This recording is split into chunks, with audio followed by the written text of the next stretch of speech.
The winter of 1878 came early to the Colorado-New Mexico borderlands, bringing with it a bitter wind that cut through the pine forests like 1,000 invisible knives.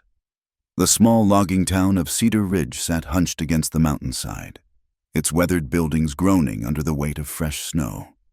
Smoke rose from chimneys in thin, desperate columns, as if the very life of the place was bleeding away into the gray sky. It was into this frozen tableau that Eli Kincaid rode on a Tuesday afternoon, his horse's breath steaming in the cold air. The animal picked its way carefully down the muddy main street, its hooves making sucking sounds in the half-frozen slush.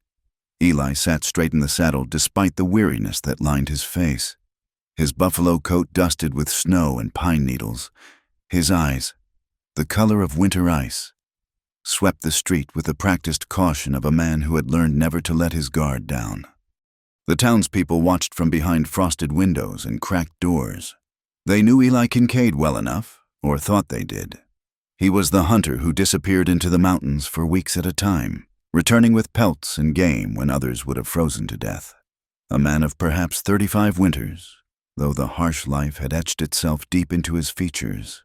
He spoke little, drank less, and kept to himself in a way that made folks uneasy. But today, something was different. Today, Eli Kincaid was not alone. Behind his mount walked a figure wrapped in an old army blanket, moving with careful steps through the mud. The figure was small, feminine in its movements, with long black hair visible beneath the blanket's hood. She kept her head down, following the horse like a shadow. "Well, I'll be damned," muttered Jake Morrison from the doorway of his general store. The old bear actually did it. Word had reached Cedar Ridge 2 days prior, carried by a trapper named French Pete, who claimed he'd seen Eli down near the old trading post at Bent's Creek. "Had himself a woman," Pete had said, grinning through his yellowed teeth. "Bought her off them Indians, I reckon.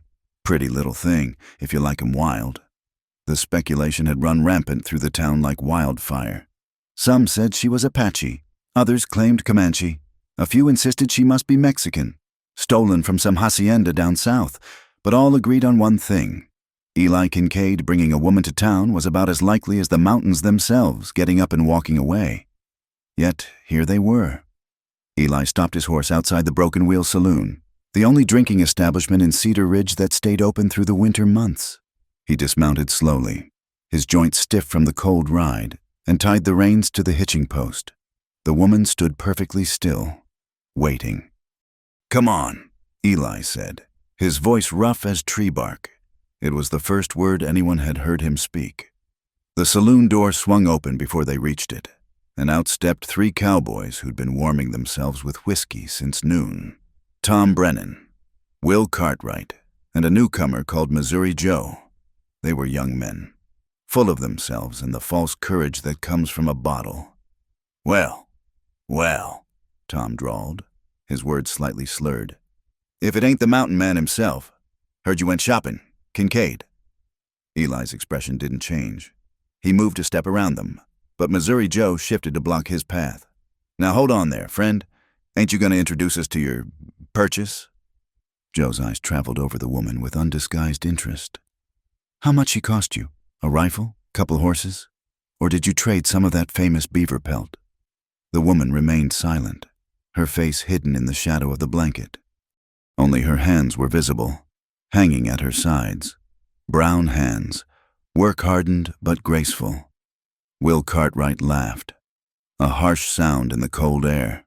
"She don't look like much. Probably don't even speak English. Hey there, squaw, you savvy American talk?" The word hung in the air like a curse. Squaw, the term the whites used for Indian women, dripping with contempt and worse implications. Still, the woman said nothing. "Maybe she's mute," Tom suggested, growing bolder. "Or maybe she just needs proper teaching. I bet we could—" His words cut off as he reached for her arm.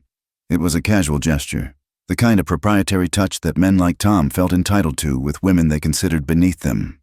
The woman moved so quickly that Tom barely had time to blink. She stepped back, her spine straightening, and the blanket fell away from her face. She was younger than they'd expected, perhaps 25, with features that spoke of mixed heritage. High cheekbones and dark eyes that held depths none of them could fathom. Beautiful? Yes, but it was a dangerous kind of beauty, like a wild cat cornered. And then she spoke. The words that came from her mouth were not English, nor Spanish, nor any trade pidgin the cowboys might have recognized. They flowed like water over stone, harsh and liquid at the same time, each syllable pronounced with a precision that made the air itself seem to vibrate. It was Comanche, pure and perfect, the language that had once meant death to settlers across the southern plains. The effect was immediate and profound. Tom stumbled backward, his face draining of color. Will's hand moved instinctively to his sidearm. Missouri Joe, who had been so cocky moments before, took an involuntary step away. But it was the reaction from inside the saloon that was most telling. The piano music stopped mid-note. Conversations died. Through the window, faces appeared. Old-timers who remembered the raids, who had lost family and friends to Comanche war parties. Mrs. Adelaide Hutchins, who ran the boarding house, was standing in the doorway. Her face had gone white as fresh snow. "Mother of God," she whispered. That's what they said, the warriors, before they—" She couldn't finish, lost in some terrible memory. The woman's words continued for perhaps 10 seconds more, though it felt like an eternity.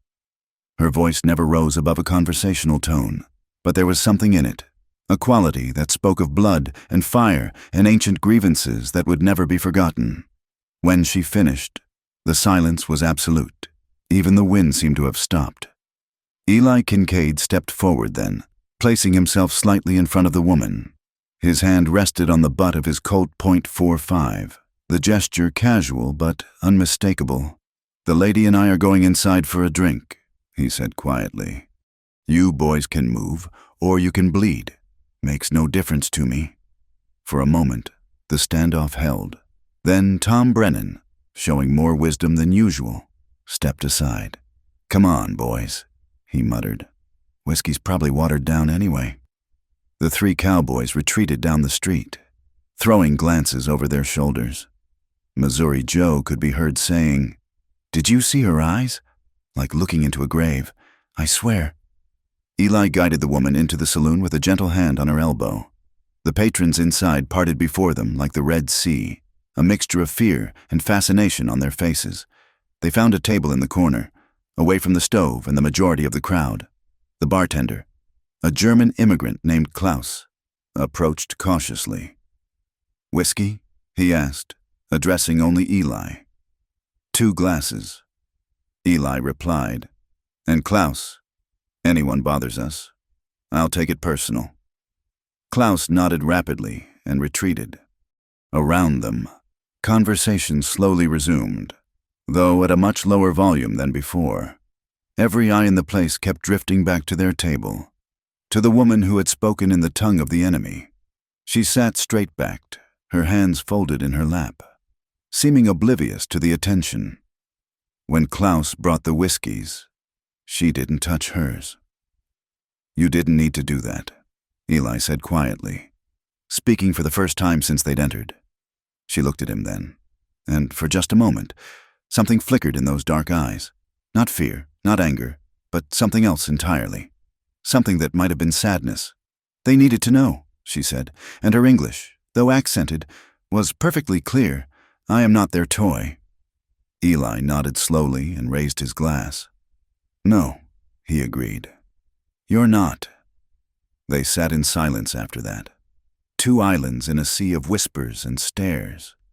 Outside, the snow began to fall more heavily, as if the sky itself was trying to bury the strange scene that had just unfolded. By the time they left the saloon, word had spread throughout Cedar Ridge. The mountain man had brought back a woman who spoke perfect Comanche, a woman who carried herself like a queen and had eyes like the grave, a woman who was definitely, decidedly, not what anyone had expected. As they walked back through the snow to where Eli had left his horse, curtains twitched and doors cracked open. The whole town watched them go, these 2 strange figures against the white landscape, heading back up the mountain into the gathering dark. behind them, in the Broken Wheel Saloon. Adelaide Hutchins sat heavily in a chair, her hands shaking as she lifted a glass of whiskey to her lips. "What did she say?" someone asked. What did those words mean? Adelaide took a long drink before answering. "I heard something like it once, back in '64, just before they hit the Patterson Ranch." She paused, her eyes distant. It was a promise that the blood of enemies would water the earth, and their bones would feed the ravens. The saloon fell silent again.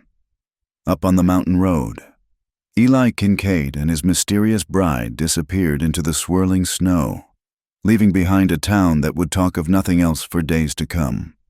The memory came to Eli Kincaid in fragments, like pieces of a broken mirror reflecting scenes he'd rather forget. 5 years had passed since he'd worn the blue uniform of a cavalry scout, but the weight of those days still pressed upon his shoulders heavier than any mountain snow. He'd been tracking Apache raiders through the Sangre de Cristo Mountains when a Comanche war party had ambushed his unit near Phantom Creek. The fighting had been brutal. Close quarters work with knife and tomahawk when the ammunition ran out. Eli had taken an arrow through his left shoulder and a knife wound across his ribs before managing to escape into a narrow canyon. For 2 days he'd stumbled through that labyrinth of stone, delirious with fever, leaving a blood trail that should have made him easy prey. On the third dawn, certain he was dying, he'd collapsed beside a hidden spring fed by snowmelt. He woke to find dark eyes studying him with curious intensity. The woman who would become his wife crouched beside him like a wild thing, ready to flee at the slightest threat.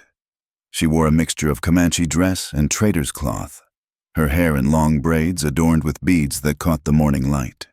In her hand was a knife, but she held it loosely, as if she hadn't quite decided what to do with him. "Water," Eli had croaked in English, then Spanish, then in the few words of Comanche he knew. Something shifted in her expression at the Comanche words. She remained silent but filled a gourd from the spring and helped him drink. Her hands were gentle despite their obvious strength. Later, Eli would learn her name was Sarah Blue Dove, the Sarah from her white mother.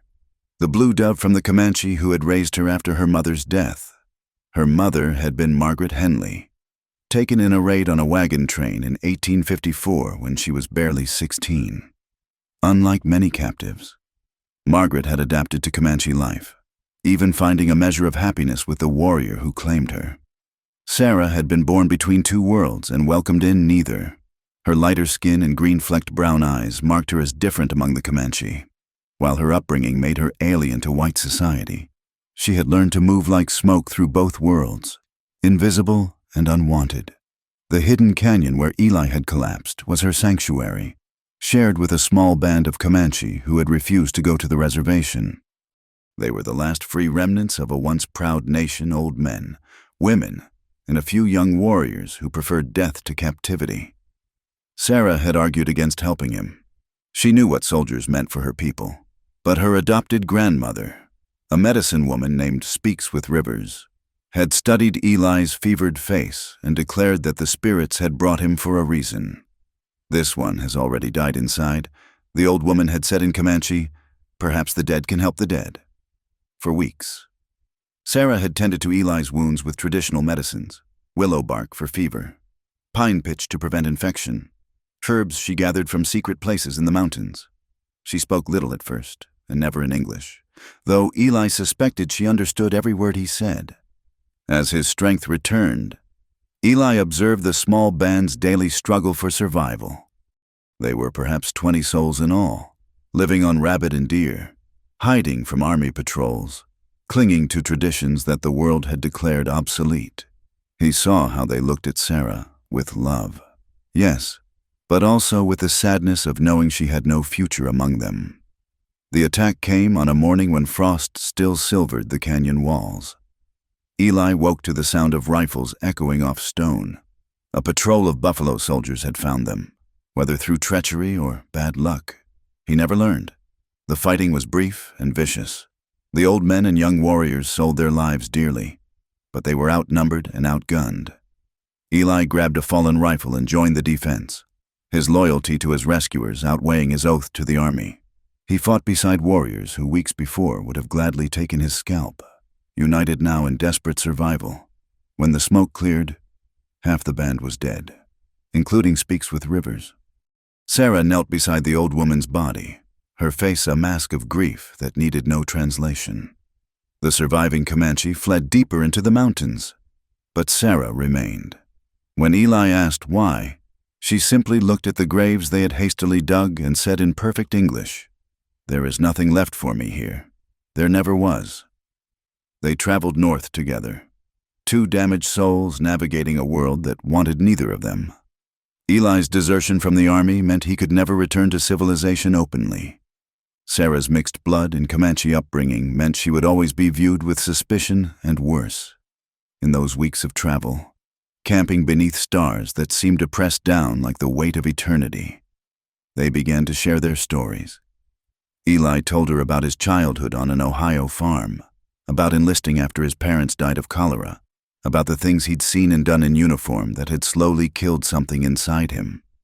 He spoke of finding his unit's horses butchered by Comanche raiders, of burning winter camps filled with women and children, of following orders that turned his stomach.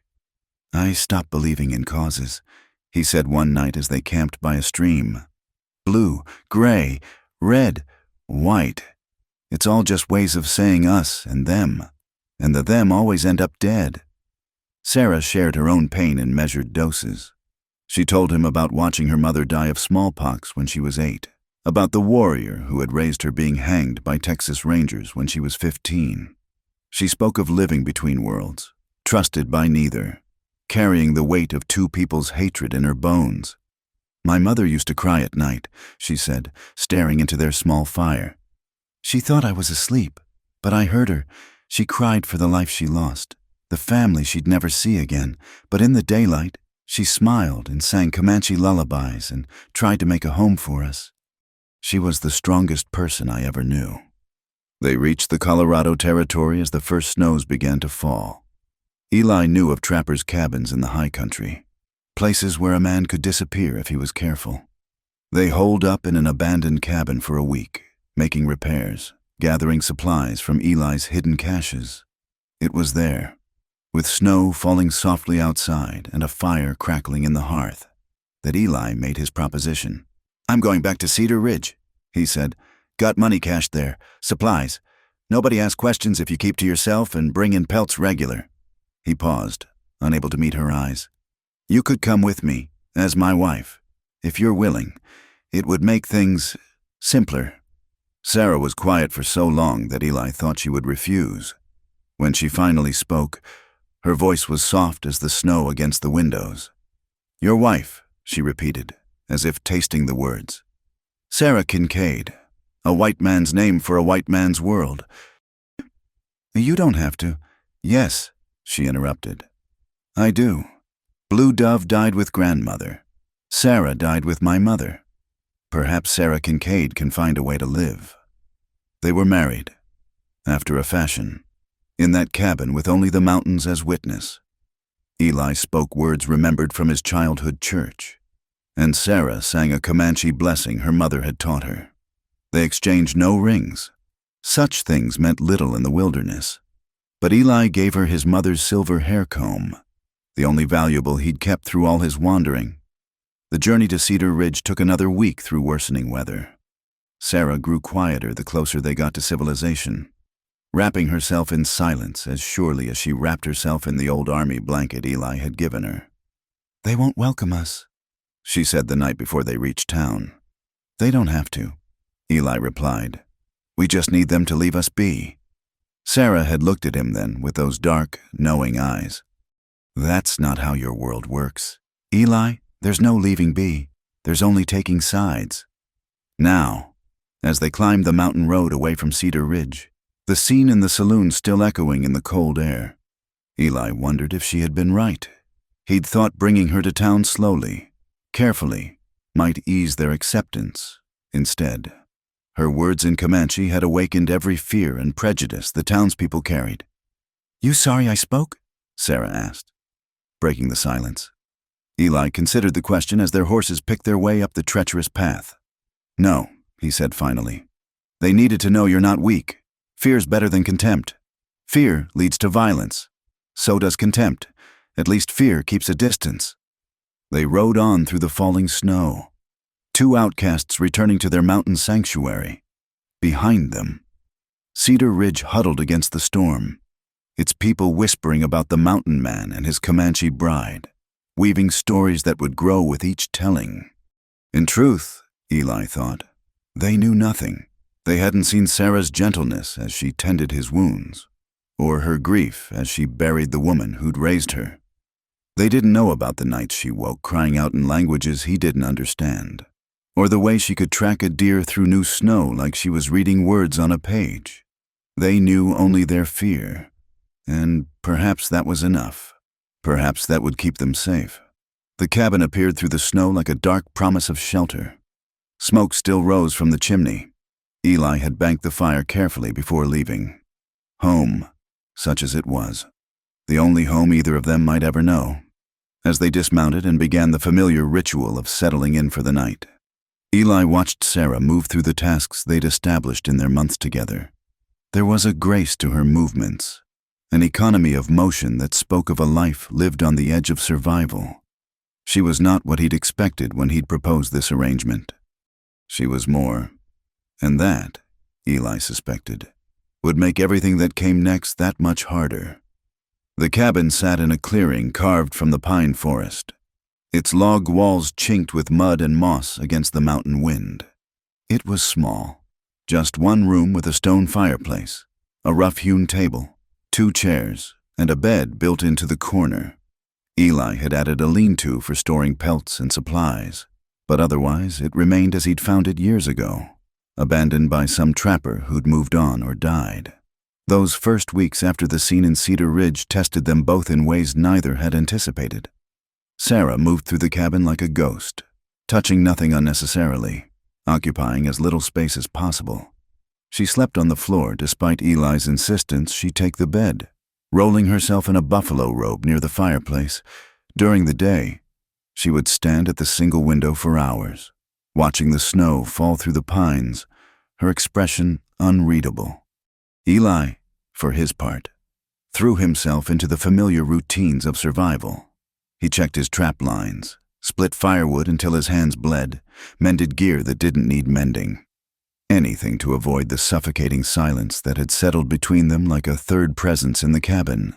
They spoke only when necessary, about food, firewood, the weather. The easy companionship of their journey had frozen over like a mountain stream in winter. At night, Eli would lie in his bed listening to her breathing across the room, wondering if bringing her here had been kindness or cruelty. The tension broke on a night when the temperature plummeted and the wind howled like a living thing. Eli woke to the sound of chattering teeth. In the dying firelight, he could see Sarah curled into herself, shivering violently despite the buffalo robe. The fire had burned too low, and the cold was seeping through the walls like water through a broken dam. Without thinking, he rose and rebuilt the fire, adding precious logs they needed to conserve. But even with the flames leaping higher, Sarah continued to shake. "You'll catch your death," he said roughly. "Take the bed." "I'm fine," she managed through chattering teeth.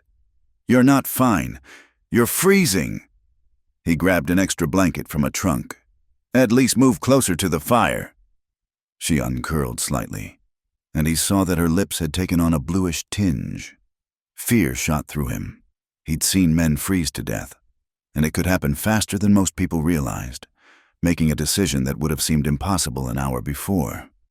Eli spread the extra blanket on the bed and said, "We share the bed and the warmth, or you'll be iced by morning. Nothing more than survival." Sarah looked at him for a long moment, pride warring with the obvious need for warmth. Finally, teeth still chattering, she nodded. They lay side by side, careful not to touch, with every blanket and fur in the cabin piled atop them. Slowly, painfully slowly, their combined body heat began to build a pocket of warmth in the frozen night. "My people would sleep close in winter," Sarah said into the darkness, her voice small. "Whole families together, sharing heat. It meant nothing but living to see morning. Smart people, your people, Eli replied. A pause.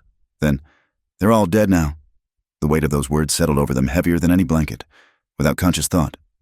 Eli shifted slightly, allowing his shoulder to touch hers, a point of contact. Nothing more, but somehow everything. Mine too, he said quietly. Maybe that's why we're here. From that night forward, something shifted between them. They still slept apart when the weather allowed, but on the coldest nights they would share warmth without words or acknowledgement. It became another survival routine, like checking trap lines or banking the fire. Slowly, Sarah began to make the cabin her own. She organized Eli's chaotic supplies, creating order from the bachelor disorder. She prepared their simple meals with touches learned from her Comanche family, adding pine nuts to their porridge, making tea from winter herbs she somehow found beneath the snow. She mended their clothes with tiny, perfect stitches, humming tunelessly as she worked. Eli found himself looking forward to returning from his trap lines just to see what small change she might have made. A bunch of dried berries hanging from the rafters, his spare shirt patched with scraps of her old dress, the table scrubbed clean with sand until the wood grain showed through. One evening, as snow fell softly outside and the fire crackled with warmth, Eli was oiling his rifle while Sarah worked on stretching a rabbit hide. The comfortable silence between them was broken by her sudden question. Why did you offer to marry me? Eli's hand stilled on the rifle. He'd asked himself the same question many times. Seemed the right thing, he said finally. You needed a place. I had one. That's not all of it. He looked up to find her watching him with those dark, penetrating eyes. No, he admitted. That's not all of it. Then what? Eli set the rifle aside, choosing his words carefully. In that canyon, when I was dying, you could have let me die. Should have, maybe, but you didn't. And when the soldiers came, I picked up a gun and chose a side. Your side. He paused, struggling to articulate feelings he barely understood. After that, seemed like we were already bound together by blood and choices. Marriage was just putting a name to it. Sarah's fingers had stilled on the rabbit hide. Is that what we are? Married? Legal enough for these mountains, Eli said. But if you're asking what's between us, he trailed off, unable to finish. I'm asking. The directness of it caught him off guard. Eli had spent years avoiding emotional entanglements, building walls between himself and the world. But here in this cabin, with winter pressing against the walls and this woman waiting for an answer, those walls seemed foolish as trying to hold back snow with his bare hands. I don't know, he said honestly. I know I rest easier when you're near. I know the cabin feels empty when you step outside. I know that when those cowboys called you. He stopped, jaw clenching at the memory. I wanted to kill them. Not just stop them. Kill them. Sarah set aside the rabbit hide and rose, moving to stand before the fire. The light played across her features, softening the hard edges that town life had sharpened. My mother told me once that she learned to love my father, she said quietly. Not at first. At first, she hated him, feared him. But loneliness is a strange thing. It makes you reach for any warmth, even from those who took everything from you. She turned to face him. I'm not my mother, and you're not my father, but loneliness. Loneliness, I understand. Eli stood slowly, drawn by something in her voice. They faced each other across the small space. Two damaged people who had found each other in the wilderness. I dream about them, Sarah continued, her voice barely above a whisper. The ones who died in the canyon, grandmother, my mother, all of them, they ask why I'm here, with you, instead of with them in the spirit world. What do you tell them? That I'm not ready, that maybe there's still something here for me. She met his eyes. Is there, Eli, or am I just another ghost haunting your cabin? Instead of words, Eli reached out slowly, giving her time to pull away, and touched her face. His calloused thumb traced the line of her cheekbone, feeling the warmth of living flesh, the reality of her. You're no ghost, he said roughly. You're the most real thing in my life." She leaned into his touch, her eyes closing. And for a moment they stood frozen like that, balanced on the edge of something neither quite understood. Then she stepped back, breaking the spell. But something had changed. Some barrier had fallen. When she returned to working on the rabbit hide, she sat closer to him. When he cleaned his rifle, his knee rested against hers. That night, the storm worsened, but they didn't wait for the cold to drive them together. Sarah simply walked to the bed and looked at him, a question in her eyes. He answered by pulling back the blankets, making room. They lay facing each other in the darkness, close enough to feel each other's breath. Eli's hand found hers between them, and they interlaced their fingers, holding on like two people drowning in the same river. "I'm frightened," Sarah whispered. "Of what?" "Of hoping, of believing this could be real. Of waking up and finding it's all been a dream, and I'm still alone in that canyon with the dead." Eli squeezed her hand tighter. "Then we'll be frightened together. That's what marriage is. Maybe being frightened together instead of alone." She moved closer, her forehead touching his, and they breathed the same air, shared the same warmth. Outside, the wind howled and the snow fell, trying to bury the world in white. But inside the cabin, two people held each other and built their own small world, one breath at a time. When morning came, they woke tangled together, Sarah's head on Eli's chest, his arm around her shoulders. Neither moved, neither spoke, unwilling to break whatever spell the night had woven. Finally, Sarah lifted her head and looked at him. "Good morning, husband," she said, trying the word out like a new language. "Morning, wife," he replied, the word feeling strange but not unwelcome on his tongue. They rose and went about their morning routines. But everything had changed. Every glance carried weight. Every accidental touch sparked something. The cabin that had felt like a prison now felt like a sanctuary, a place where two broken people might build something whole. That night, after a day of quiet harmony, they came together fully for the first time, not driven by cold or loneliness, but by a hunger that had been building since that first touch by the firelight. They moved together with desperate urgency, all the fear and longing and need pouring out in gasps and whispers and the ancient rhythm of two becoming one. Afterwards, they lay spent and breathing hard. Sarah's hair spread across Eli's chest like a dark river. Outside, wolves howled in the distance, but inside they had built their own wilderness, their own rules, their own reasons for surviving another day. "No more ghosts," Sarah murmured against his skin. "Only this, only us." "Only us," Eli agreed, and meant it more than any vow he'd ever spoken. In the days that followed, they learned each other in all the ways that mattered. The cabin became their world entire, and they filled it with a love that was fierce and fragile and absolutely their own. The thaw came early that year, turning the mountain trails to mud and bringing the first traders up from the valley. With them came whispers that spread through Cedar Ridge like wildfire. "That woman Kincaid brought back, she ain't just any Comanche. Old Martha Brennan swears she recognized something in those words the girl spoke. Something about blood debts and the chief they called Wild Crow." Wild Crow. The name alone could still make grown men reach for their rifles.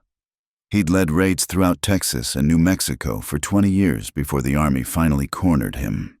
They'd hanged him in 75, but not before he'd become a legend, and not the kind people told around warm fires. In the cabin, Sarah noticed Eli returning from town earlier each time, his face darker, his answers shorter. When she asked what troubled him, he would only say, "Nothing that concerns us," and throw himself into work. But secrets in small towns have a way of growing until they burst. It was Mrs. Adelaide Hutchins who remembered first. She'd been visiting her sister in Fort Griffin when they brought in a group of captives for trade back in '73. Among them had been a girl, maybe 18 or 19, who spoke perfect English and perfect Comanche and looked at the world through eyes that had seen too much. The interpreter said she was Wild Crow's adopted daughter. Adelaide told anyone who would listen, said her white mother died when she was young, and Wild Crow raised her like his own, taught her to ride and track and other things. The other things grew in the telling. By the time the story reached the saloon, Sarah had become a witch woman who could curse a man with a look, a warrior who had taken scalps alongside the fiercest braves, a temptress who had led soldiers to their doom. None of it was true, and all of it was believed. The first sign of real trouble came when Eli found a dead rabbit on their doorstep, its throat cut, arranged like a warning. He buried it without telling Sarah, but she noticed his increased vigilance, the way he started wearing his gun even for simple chores. "They're talking in town," Sarah said one evening as they ate their simple supper. "About me, about who I was." Eli's jaw tightened. "Let them talk. It's more than talk. I can feel it when you come back. You carry their fear like a smell. They're fools. Fools with guns. Fools with memories of dead families." Sarah pushed her plate away. "I should leave. Go north. Maybe Canada." "No." The word came out harder than Eli intended. "This is your home." "Our home? We're not running because of gossip." Sarah studied him with those dark, knowing eyes. "It's more than gossip. And you know it. Someone's been digging into the past, asking questions." She paused. "Was Wild Crow my father? By adoption? Yes. Did I live with his band? Yes, but I was a child. Eli, a child caught between worlds, trying to survive. I know that. They don't. They see what they want to see. A savage who corrupted one of their own." Her voice turned bitter. "Never mind that I had no choice in any of it. Never mind that I lost everything same as them." That night, Eli held her closer than usual, feeling the tension in her body, the way she startled at every sound from the forest. They made love with a desperate edge, as if trying to build a wall against the world with their joined bodies. A week later, the army came.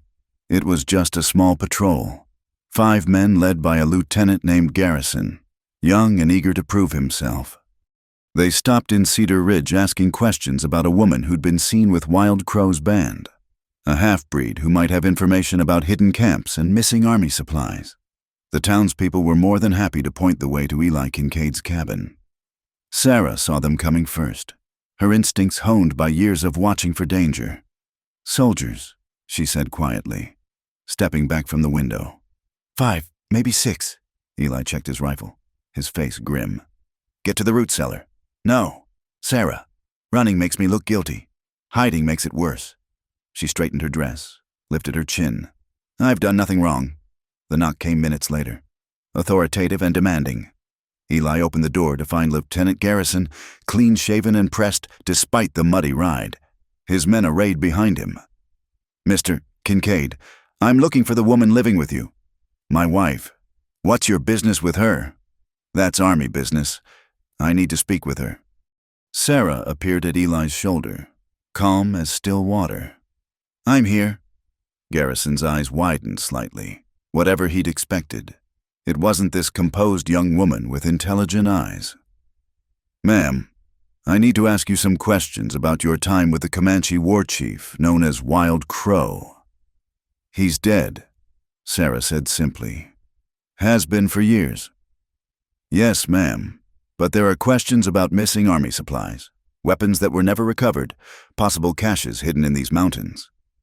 "I was a child," Sarah said. "I knew nothing of weapons or caches." "Nevertheless, I'll need you to come with us for questioning." Eli stepped forward. "She's not going anywhere. Sir, this is an official investigation." "Into what?" "Things that happened when she was a girl. Supplies that went missing in battles your army lost." Eli's voice had gone dangerously quiet. "You have no authority here. This is Colorado territory, not Texas.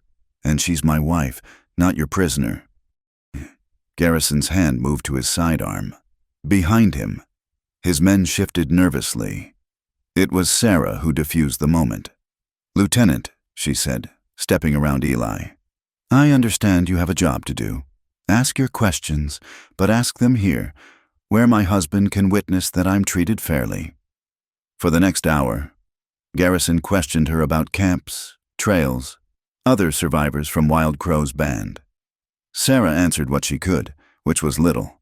She'd been kept away from war councils, she explained, The women and children were moved frequently. When the band was scattered, she'd fled alone until Eli found her. It was a version of the truth, if not the whole truth. Finally, Garrison closed his notebook.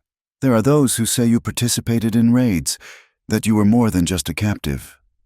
Sarah met his gaze steadily. There are those who say many things. It doesn't make them true. No, ma'am. But if new information comes to light... You know where to find us, Eli said, his meaning clear. They weren't running. After the soldiers left, Sarah collapsed into a chair, the strength going out of her. It's starting, she whispered. Just like before.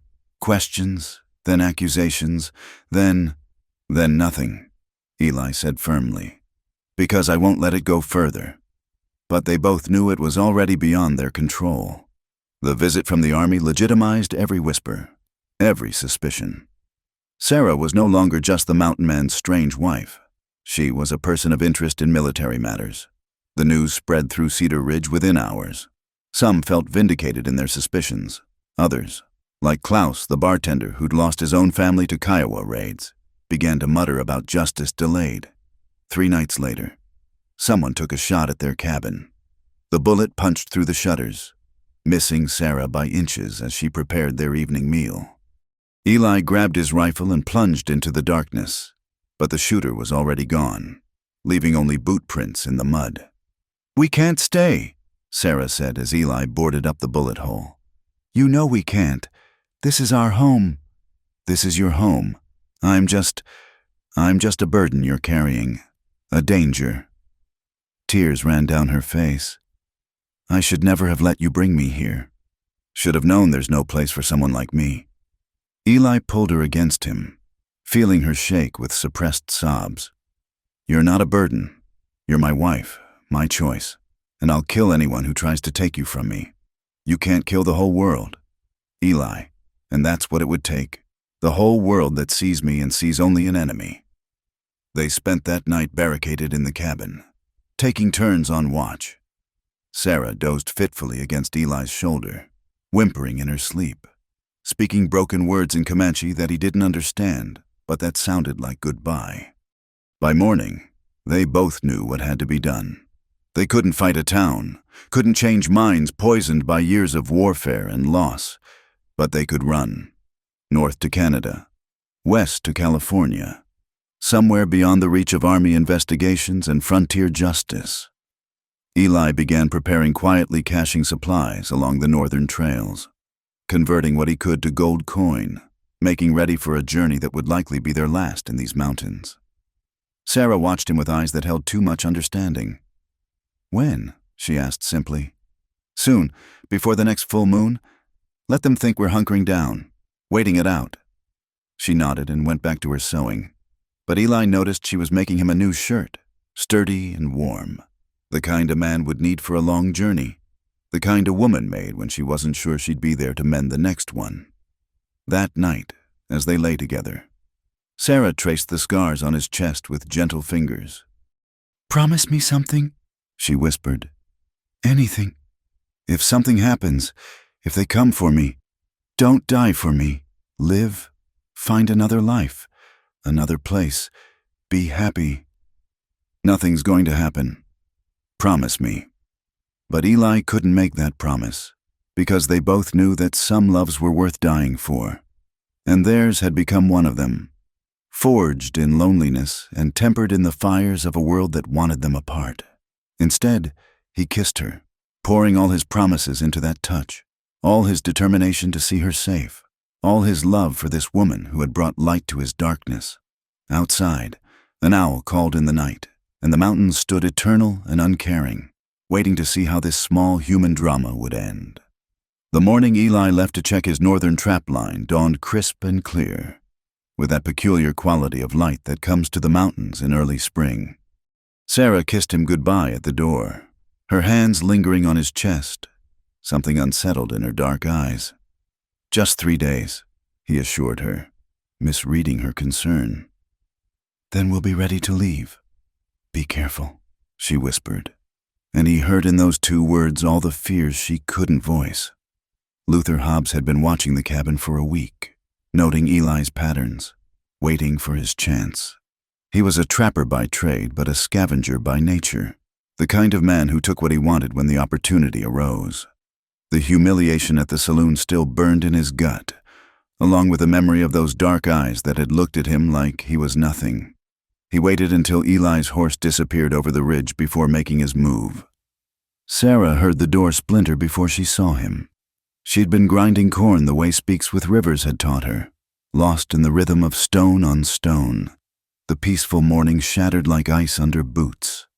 Luther filled the doorway, his bulk blocking the light, that familiar stench of whiskey and unwashed flesh rolling before him. "Well now," he drawled, stepping inside uninvited. "All alone, are we?"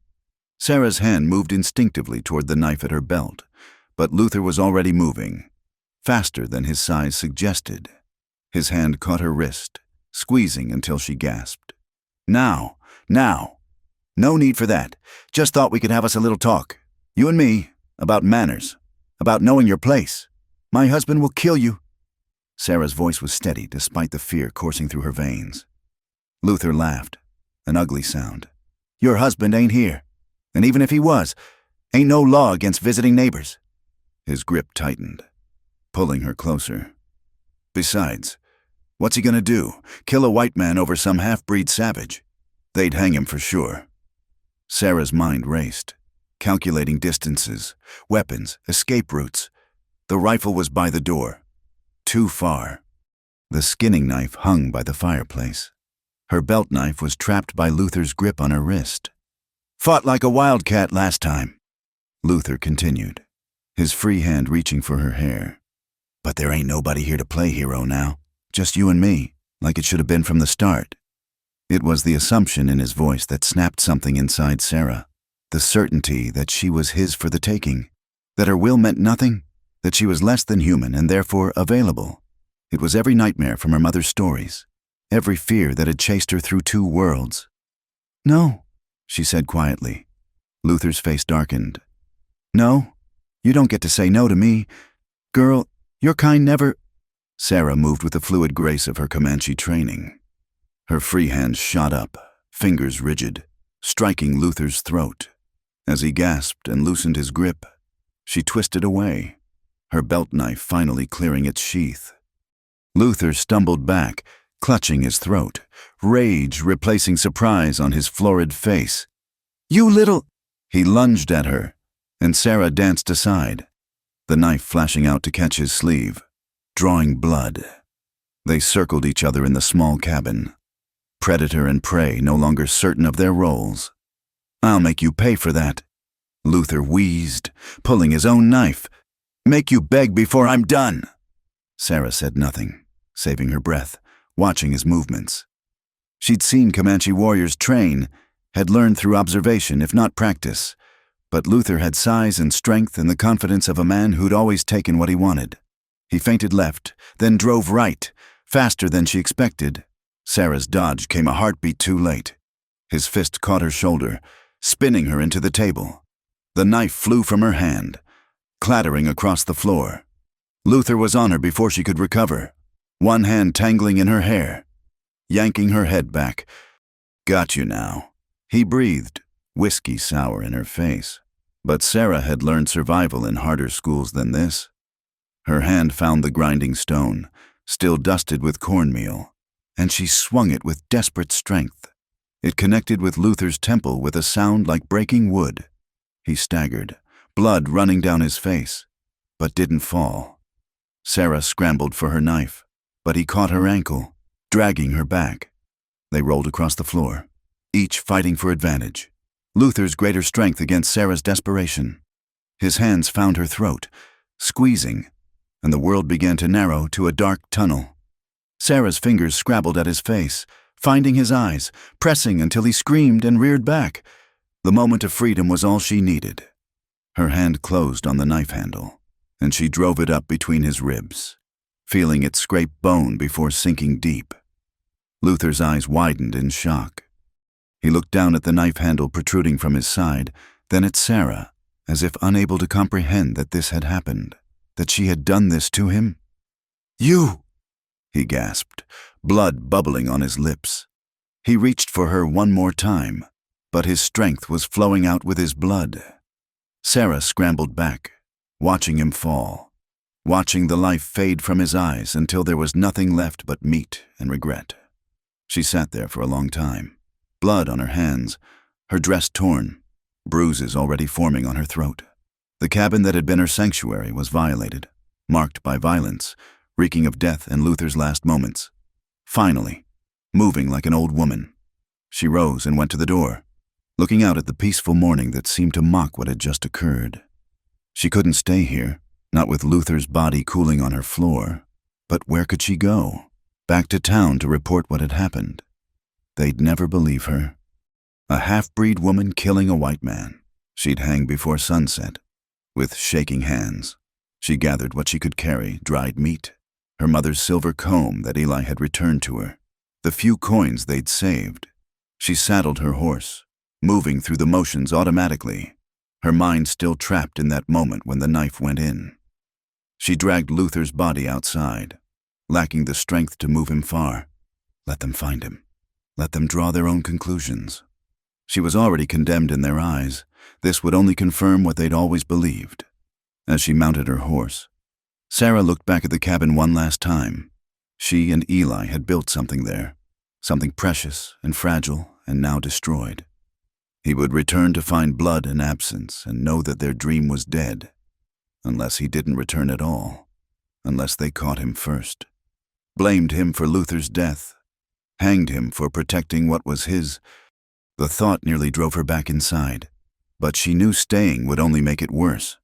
If she ran, maybe they'd chase her and leave Eli alone.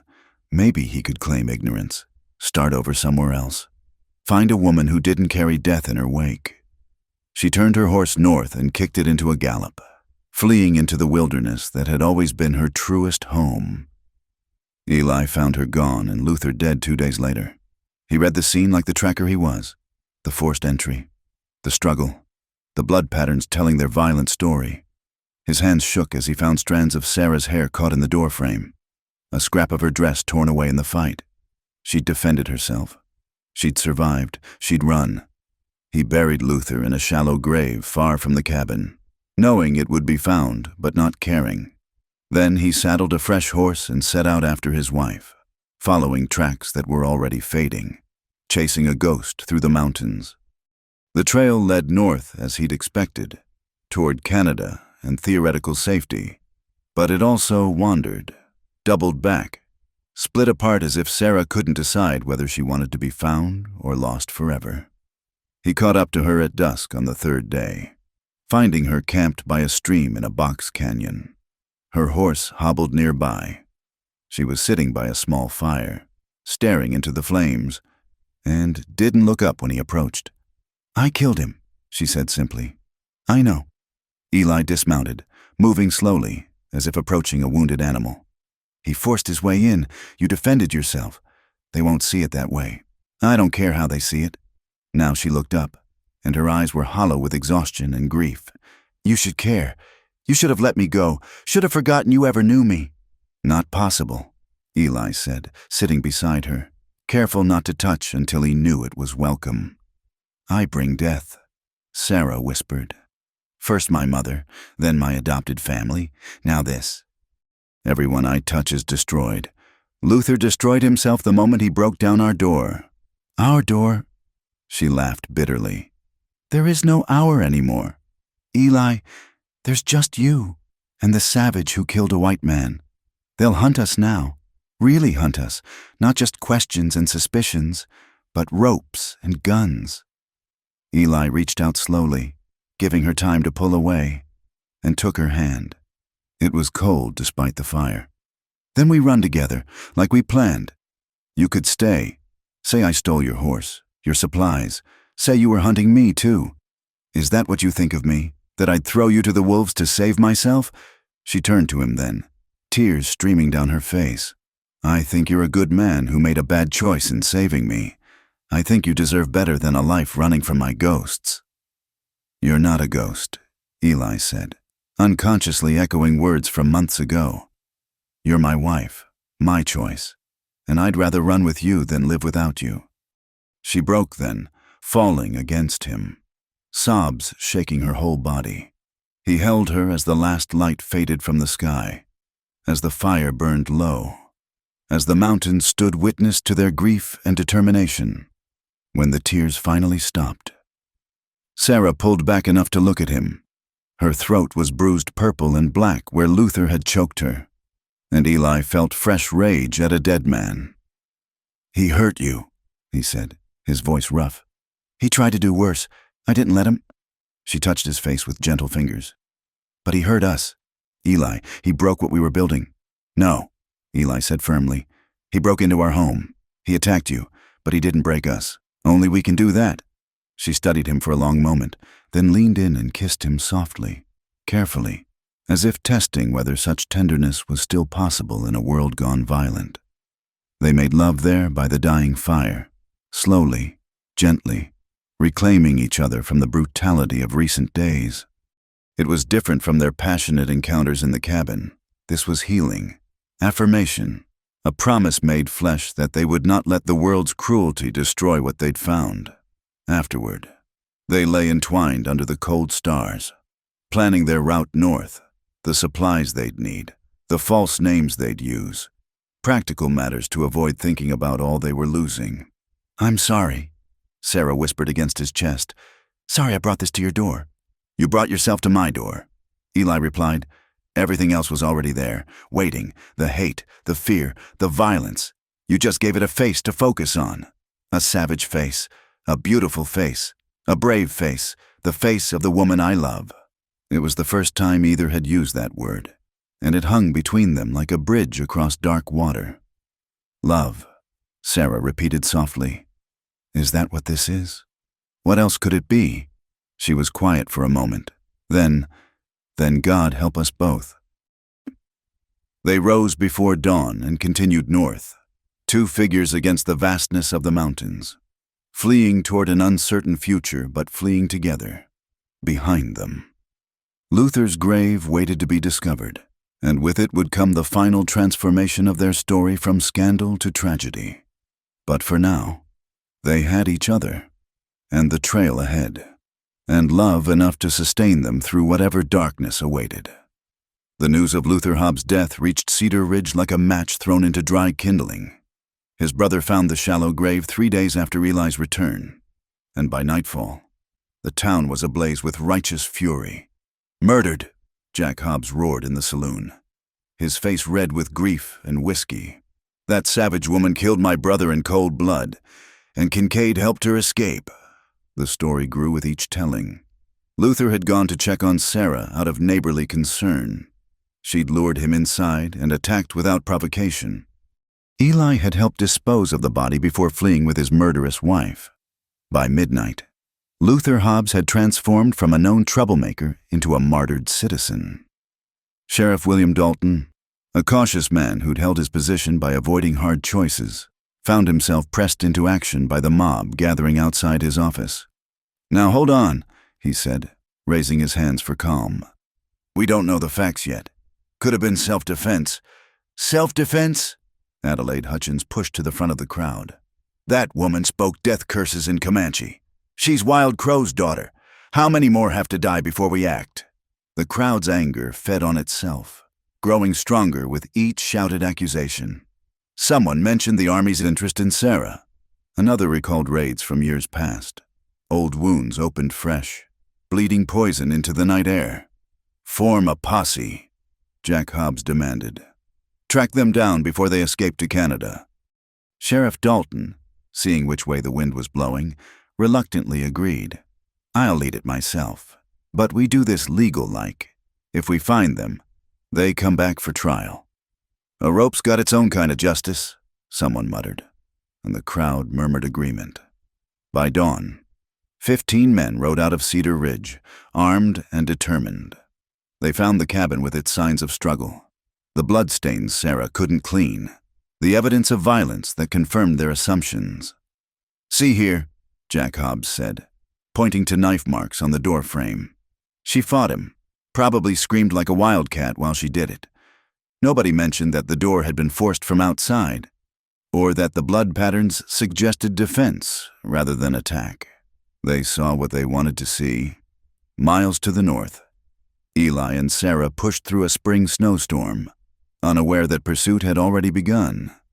They'd been traveling hard for 5 days, switching between old trapper paths and game trails, trying to balance speed with caution. Sarah's strength was failing. The bruises on her throat had turned sickly yellow-green, and she couldn't speak above a whisper.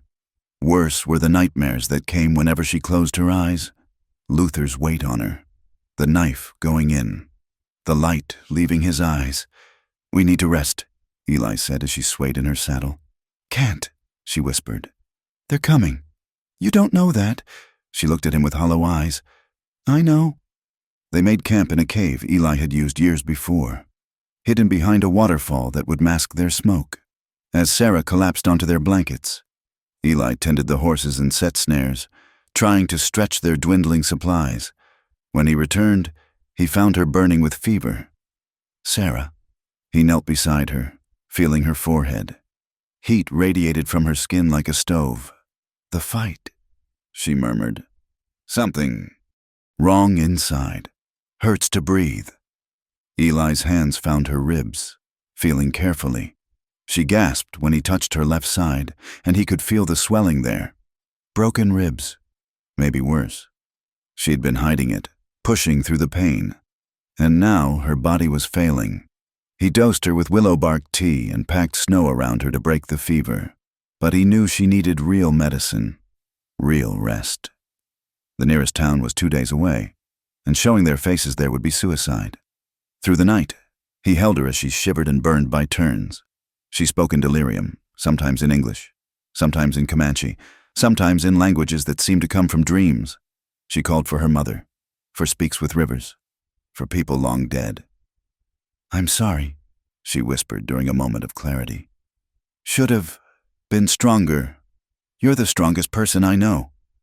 Eli told her, "Not strong enough to save us." By morning, the fever had broken, but Sarah was weak as a newborn calf. Eli made the decision that would haunt him. They would hole up in the cave until she recovered. It meant losing their lead. But the alternative was watching her die on the trail. For 3 days, he nursed her back to something approaching health. He hunted rabbits, made broths, changed her bandages. Slowly, color returned to her cheeks and strength to her limbs. It was on the 4th morning that they heard the horses. Eli peered through the waterfall to see riders on the far bank, studying the ground. His heart sank as he recognized Sheriff Dalton's distinctive bay mare. "Tracks lead to the water," one man called. "Lost him at the crossing. Check both banks." Dalton ordered. They came this way. Eli retreated into the cave where Sarah was struggling to sit up. "Posse," he said simply. 15 men, maybe more. Her face went ashen, but she began gathering their things with steady hands. "How long?" 10 minutes, maybe less, before they checked behind the falls. They had 2 choices. Try to slip out the back of the cave system, which led to treacherous climbing, or make a stand. Sarah made the choice for them, checking her rifle with practiced movements. "I won't run anymore," she said. "Won't die on my knees." Eli wanted to argue, but he saw the resolve in her eyes. This was the end of running. Whatever came next, they would face it together. Sheriff Dalton was the first through the waterfall, his gun drawn but not aimed. He took in the scene, Eli and Sarah standing side by side, armed but not threatening. "Kincaid, ma'am, I'm placing you both under arrest for the murder of Luther Hobbs." It was self-defense. Eli said, "He broke into our home, attacked my wife. That's for a court to decide. Come peaceful, and you'll get a fair trial." Sarah laughed, a bitter sound. "A fair trial? For Wild Crow's daughter? For the savage who killed a white man?" She raised her chin. "We both know how this ends. Sheriff." More men pushed through the waterfall, Jack Hobbs among them.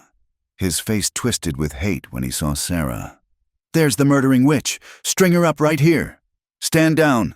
Jack, Dalton warned. We're doing this legal. Legal? Jack spat. Was it legal when she stuck a knife in my brother? The cave was filling with armed men. Tension crackling like lightning before a strike. Eli felt Sarah tense beside him, ready to fight, ready to die. Wait, a new voice called from outside. Sheriff, you need to see this. Reluctantly, keeping his gun trained on Eli and Sarah, Dalton backed out of the cave. Low voices conferenced outside. Then Dalton returned, his expression unreadable. Seems the army's here, he said. Lieutenant Garrison wants jurisdiction. Says the woman's wanted for federal crimes. Eli's heart sank further. Federal custody meant military justice, secret trials, unmarked graves. Garrison entered the cave, his uniform still crisp despite the hard ride. He looked at Sarah with something almost like regret. Ma'am, I have orders to bring you to Fort Lyon. There's new evidence about Wild Crow's band and stolen army gold. I know nothing about gold, Sarah said. Perhaps, but there are those who say different, who remember a young woman who rode with the warriors, who knew all their secrets. Lies, Eli growled. Maybe, but she'll have to answer them. Garrison turned to Dalton. Sheriff, I'm claiming federal authority. The woman comes with me. You can have Kincaid for local trial if you want. It was Solomon's judgment. Split them apart. Destroy them separately. Eli started forward, but Sarah's hand on his arm stopped him. No, she said softly. Then, louder. I'll go, but only if Eli goes free. No charges, no trial. He had no part in Luther's death. Sarah, no! She turned to him, her eyes bright with unshed tears. Please, let me do this one thing right. Let me save you like you saved me. I won't let them. Yes, you will. Her voice was firm now, the voice of someone who had made their choice. You'll live. You'll go somewhere new. You'll forget. Never. Then remember me as I was in our cabin, not what comes next. Garrison cleared his throat. Sheriff, do we have a deal? Dalton looked between them, perhaps seeing for the first time the love that everyone else had missed. If she confesses to killing Luther and goes with you peaceful, I suppose we got no case against Kincaid. I confess, Sarah said immediately. I killed Luther Hobbs, but I do not apologize. He came to hurt me. I defended myself. That is all. They bound her hands, gently at Garrison's insistence, and led her from the cave. Eli followed, held back by two soldiers, watching as they helped her mount a horse. She looked back once, just once, and in her eyes he saw goodbye, and thank you, and a love too deep for words. Find peace, Eli, she called. Find it for both of us. Then they were gone, the posse and the soldiers, leaving Eli alone by the waterfall with only the echo of hooves and the knowledge that he'd just watched his heart ride away. He stood there until the sun went down, until the cold drove him back into the cave that still smelled of her fever, her fear, her courage. In the morning, he would burn everything that could burn and ride west, away from Colorado and memories too painful to carry. But tonight, he sat by their cold fire and remembered a woman who spoke perfect Comanche and loved with perfect grace. The mountains kept their silence, offering neither comfort nor condemnation. And somewhere to the east, Sarah rode toward whatever justice awaited Wild Crow's daughter in a world that had no place for women who refused to be conquered. The transport wagon rolled through the rain, its wheels cutting deep ruts in the muddy road. Sarah sat shackled in the back, her wrists raw from the irons, watching the landscape pass through the gaps in the canvas cover. 3 days out from Fort Lyon, and still 2 days to go if the weather held. Lieutenant Garrison rode alongside, occasionally glancing back with troubled eyes. He was young for his commission. Sarah realized, perhaps 25, with a kind of face that still believed in justice and proper procedures. Eli had been tracking them from the moment they'd left the cave. He moved like a ghost through the forests and ravines, staying just out of sight but always there, a shadow guardian refusing to abandon his watch. Sarah caught glimpses of him sometimes, a flash of movement on a ridge, horse tracks where no horse should be, The soldiers made camp that night in a grove of cottonwoods near a swollen creek. Sarah was allowed to sit by the fire, though her shackles remained. The men treated her with wary respect, as if she might transform into the savage warrior of their imagination at any moment. "You should eat," Garrison said, offering her a plate of beans and hardtack. "Not hungry," Sarah replied, though she forced herself to take it. She would need strength for what was coming. "My orders are to deliver you safely." Garrison continued. "You'll get a fair hearing." "Please," Sarah interrupted softly. "Don't insult us both with lies. We know how this ends." Garrison flushed but didn't argue. Around them, soldiers went about their evening routines, cleaning weapons, tending horses, trying not to stare at their prisoner. It was near midnight when Eli made his move. The sentry never heard him coming. One moment Private Morrison was walking his post. The next, he was unconscious in the grass, trussed like a turkey. Eli moved through the camp like death itself, disabling guards with precise efficiency. He was cutting Sarah's bonds when Garrison's pistol pressed against his temple. "I was wondering when you'd try," the lieutenant said quietly. "Been watching for you since we left." Eli's hand stilled on the ropes. "Let her go." "Can't do that." "Then you'll have to kill me." "I'd rather not, but I will." Garrison's voice held genuine regret. "I have my orders, Mr. Kincaid, and unlike some, I follow them." Sarah turned to look at both men. These two caught in roles neither wanted. "Eli, don't, please. I won't let them hang you. And I won't let them hang you for trying to save me." She met Garrison's eyes. "Lieutenant, may I have a moment to say goodbye properly?" Garrison hesitated, then slowly lowered his weapon. 5 minutes. I'll be watching." He stepped back, giving them an illusion of privacy while keeping his hand on his sidearm. Sarah turned to Eli, drinking in his face like a woman dying of thirst. "You beautiful fool," she whispered. "Did you think I couldn't feel you following? Couldn't see you in every shadow? I won't lose you. You already have. The moment they took me, we both knew." She touched his face with her bound hands. "But you can still live. That's all I want now. Life without you isn't living. Then live for me. Live because I ask it, because it's the only gift you can give me now." Eli pulled her against him, holding her as if he could merge their bodies, their souls, into something that couldn't be separated by chains or laws or death itself.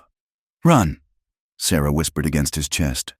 "Run now, while the lieutenant lets you. Run and don't look back. Sarah, I need to know you're alive.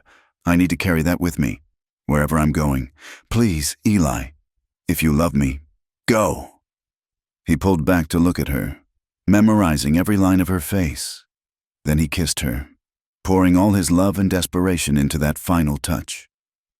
"I'll find you," he promised. "Somehow, somewhere, I'll find you again. In the next world, maybe." She agreed, tears streaming down her face. "Now go, go!" Eli backed away, his eyes never leaving hers. At the edge of the firelight, he paused. "Lieutenant," he called, "you seem like a decent man. Remember that when the time comes." Then he was gone, melting into the darkness like mist. Garrison holstered his weapon and approached Sarah, who sat with her head bowed, shoulders shaking with silent sobs. "That was brave," he said quietly. "What you did. Was it?" Sarah looked up, her face ravaged by grief. "Or was it just another form of dying?" The remaining journey to Fort Lyon passed in a blur of rain and mud and endless miles. Sarah retreated into herself, speaking only when directly addressed, eating only enough to survive. The soldiers began to whisper that she was preparing for death in the Indian way, that she was already half ghost. Fort Lyon squatted on the plains like a muddy toad, all rough timber and military precision. Sarah was placed in the guardhouse to await her hearing, a stone cell with one small window that looked out on the parade ground. It was there that Lieutenant Garrison visited her the evening before the trial. "I've been reviewing the evidence," he said, standing awkwardly in the doorway. "The witnesses against you, their stories don't match, and there's no proof of any stolen gold. Sarah looked at him with tired eyes. Does it matter? It should. Justice should matter. Justice? She laughed softly. Is that what you call it when they hang Wild Crow's daughter? When they finally close the book on another savage who wouldn't stay in her place? You're not— Garrison stopped, frustrated. You're not what they say you are. I've watched you. You're educated, civilized. I'm both and neither. Sarah interrupted. Too white for the Comanche, too Indian for the whites. There's no place for people like me in your neat world. Lieutenant, maybe it's better to stop trying to find one. The trial was a foregone conclusion.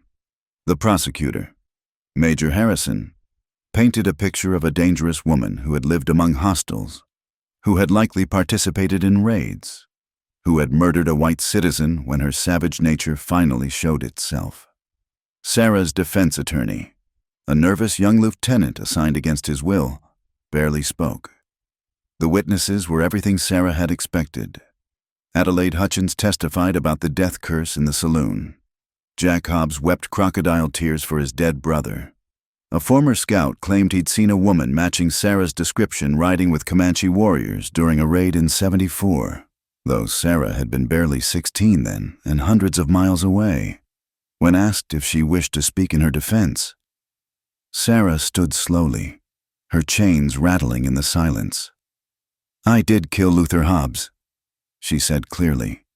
He forced his way into my home. He attacked me. I defended myself. In any just world, that would be enough. She looked around the room at the faces watching her, some curious, some hostile, some carefully blank. But this isn't about justice, is it?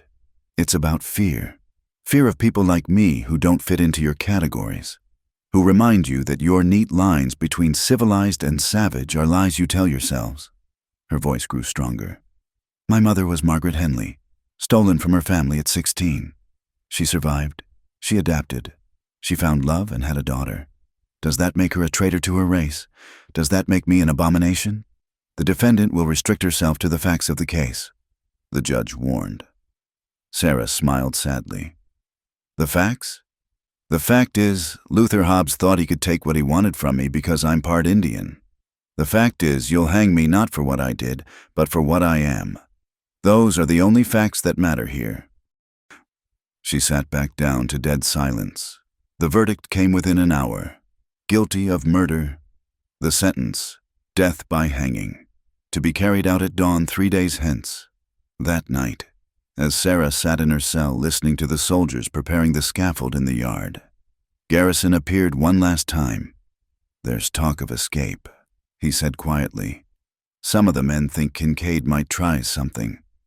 Sarah shook her head. He won't come. I made him promise.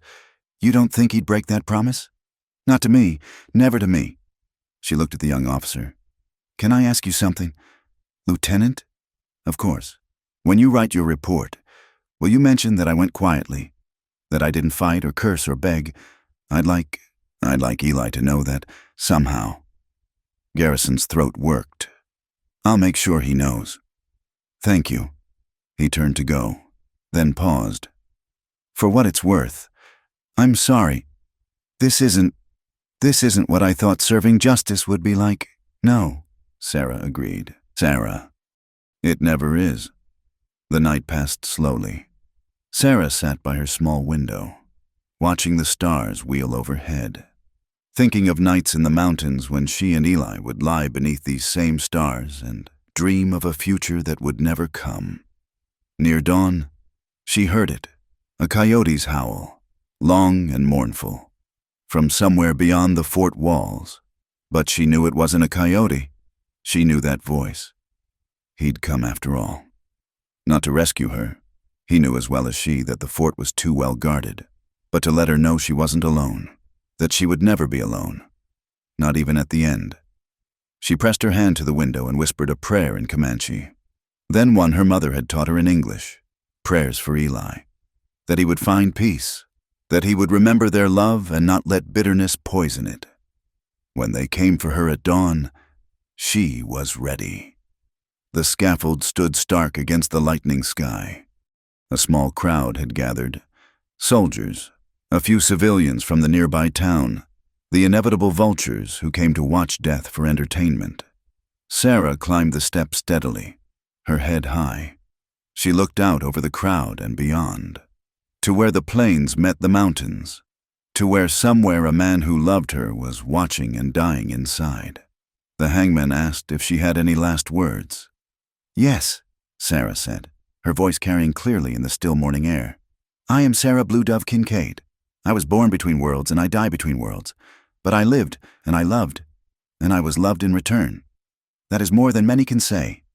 She looked directly at Lieutenant Garrison, standing at attention with his men. "Tell him I wasn't afraid," she said. "Tell him I thought of our cabin and our stars and the morning he first said he loved me. Tell him—" The trap dropped. In the crowd, Adelaide Hutchins fainted. Jack Hobbs turned away, suddenly unable to watch. Lieutenant Garrison stood rigid, his young face aged 10 years in an instant. And somewhere in the hills, a lone rider turned his horse west and rode toward the rising sun, carrying a grief too large for tears and a love that death itself could not diminish. The news of Eli Kincaid's fate spread through the territories like wildfire, though the truth became tangled with legend until no one could say where one ended and the other began. Some said he'd been killed in a shootout with soldiers. Others claimed he'd vanished into the mountains, becoming more ghost than man. The truth, as always, was both simpler and more complex. For 3 months after Sarah's execution, Eli haunted the borderlands like a wounded animal. He took work where he could find it, hunting wolves for bounty, guiding wagon trains through dangerous passes, anything that kept him moving and numbed the pain that threatened to consume him. It was in a cantina in Santa Fe that Lieutenant Garrison finally found him. Eli sat in the corner, nursing whiskey he couldn't taste. When the young officer's shadow fell across his table, he looked up with dead eyes, hand moving instinctively to his gun. "I'm not here officially," Garrison said quickly, raising empty hands. "May I sit?" Eli gestured to the chair. Saying nothing, Garrison ordered tequila, then sat in silence for a long moment before speaking. "She wanted you to know she wasn't afraid. At the end, she thought of your cabin, she said, and the stars, and—" He paused, struggling. "And the morning you first said you loved her." Eli's hand tightened on his glass until his knuckles went white. "She was brave," Garrison continued. "Braver than any soldier I've commanded, the way she walked up those steps." He shook his head. "I've seen men die, Kincaid. Too many, but I've never seen anyone die with such grace." "Why are you here?" Eli's voice was rough from disuse. "Because I couldn't live with it. What we did, what I was part of." Garrison pulled out a leather folder. "I've been investigating, really investigating. Luther Hobbs was known for forcing himself on women. 3 complaints that were never pursued. Your wife, Sarah, she told the truth. It was self-defense. Doesn't matter now? No, but this might—" Garrison slid a document across the table. "Her death certificate. Official record has her buried in the prison cemetery at Fort Lyon. And? She's not there. I made arrangements. She's buried in the hills north of the fort, under a cottonwood tree. Proper grave, marked stone. I thought you should know where." Eli looked at the young officer for the first time, really looked at him, saw the guilt eating at him, the weight of participating in an injustice he couldn't undo. "Why?" he asked. "Because someone should remember her as more than Wild Crow's daughter or the woman who killed Luther Hobbs. Someone should remember Sarah Kincaid, who loved her husband and died for it." Garrison stood, leaving the document on the table. "I'm resigning my commission, going back east. Try to do something better with my life than hanging innocent women." He turned to leave, then paused. "She loved you, Kincaid, in a world that gave her precious little reason to love anything. She loved you. Don't let that die with her." After Garrison left, Eli sat staring at the paper that told him where to find Sarah's grave. He'd avoided knowing, avoided having a place to focus his grief. Now he had no choice but to face it. He rode north through the night, arriving at the cottonwood tree as dawn broke. The stone was simple, bearing only her name and dates, no mention of how she died or why. Just Sarah Blue Dove Kincaid, 1853 to 1878, beloved. Eli fell to his knees beside the grave, and for the first time since watching her climb those scaffold steps, he wept. Great, tearing sobs that came from the depths of his soul. Grief that had been frozen finally breaking free. He stayed there all day, talking to her as if she could hear, telling her about the months since her death, about Garrison's visit, about the empty days and nightmare-filled nights. As the sun set, he made a decision. From his saddlebag, he pulled out the few things he'd saved from their cabin, her silver comb, a piece of doeskin with beadwork she'd been working on, the knife she'd used to defend herself. He buried them beside her, keeping only one thing, the simple gold band he'd bought in Santa Fe but never had the chance to give her. "I'll try to live," he promised the stone. "Try to find some purpose, but I'll never forget, and I'll never stop loving you." He rode away as darkness fell, heading west toward California and whatever life he could build from the ashes of his dreams. Years passed. The story of Eli and Sarah became a cautionary tale told in saloons and around campfires. The details shifted with each telling. Sometimes she was Apache instead of Comanche. Sometimes he died trying to rescue her. Sometimes they had children who carried on their tragic legacy. But always at its heart was the truth, a love that crossed the bitter divisions of race and culture, and the price demanded by a world not ready for such crossing. In 1885, a newspaper in Denver published an interview with a woman named Mary Standing Bear, a teacher at an Indian school, who claimed to have known Sarah Kincaid. She wasn't what they said, Mary told the reporter. She was just a woman trying to find her place in a world that had no place for her. She spoke 4 languages, could read and write better than most. But all they saw was a half-breed who wouldn't bow her head. The article caused a brief sensation, reopening old wounds and older arguments. Some called for a posthumous pardon. Others insisted justice had been served. The debate raged for weeks before being forgotten as newer scandals arose. But in the Arizona territory, where Eli Kincaid had built a small ranch and lived quietly under the name Ellis King, he read the article and wept anew for the woman who had been so much more than anyone knew.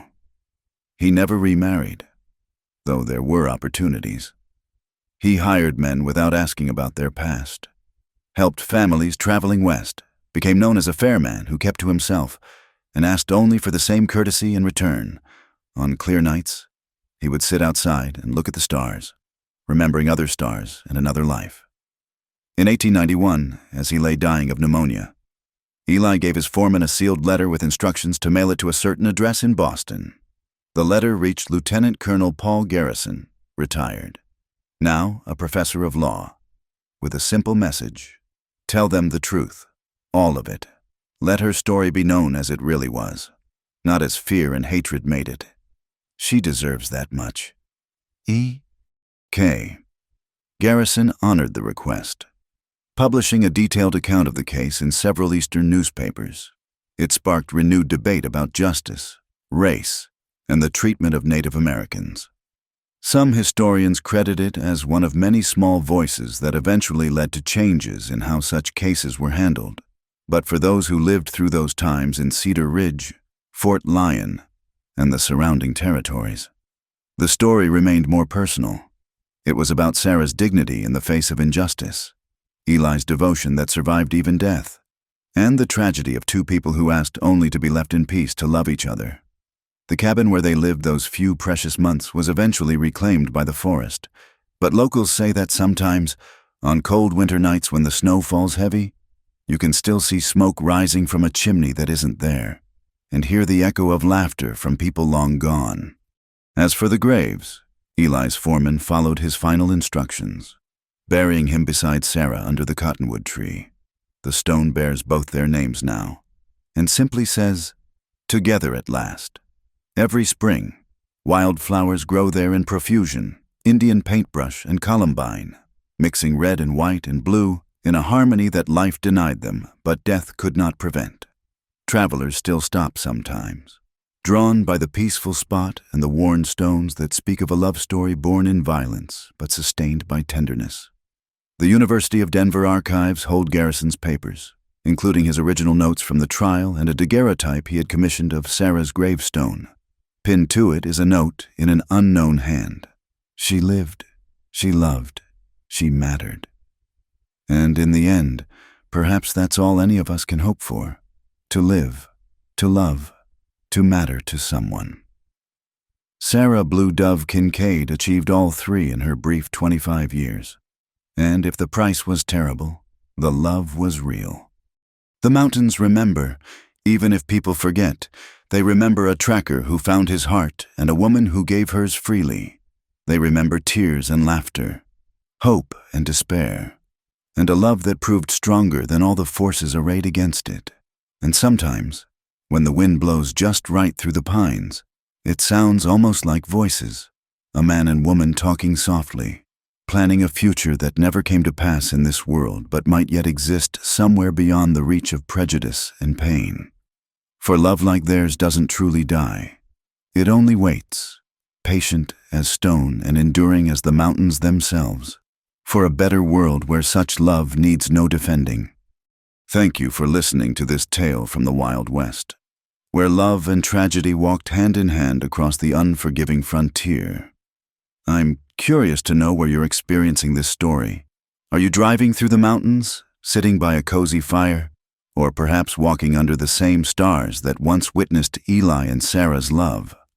Please subscribe to Wild West Campfire and share your thoughts and location in the comments below. Your stories and reflections help keep these tales alive for future generations. Until next time, partners, keep your fires burning and your hearts open to the lessons of the past.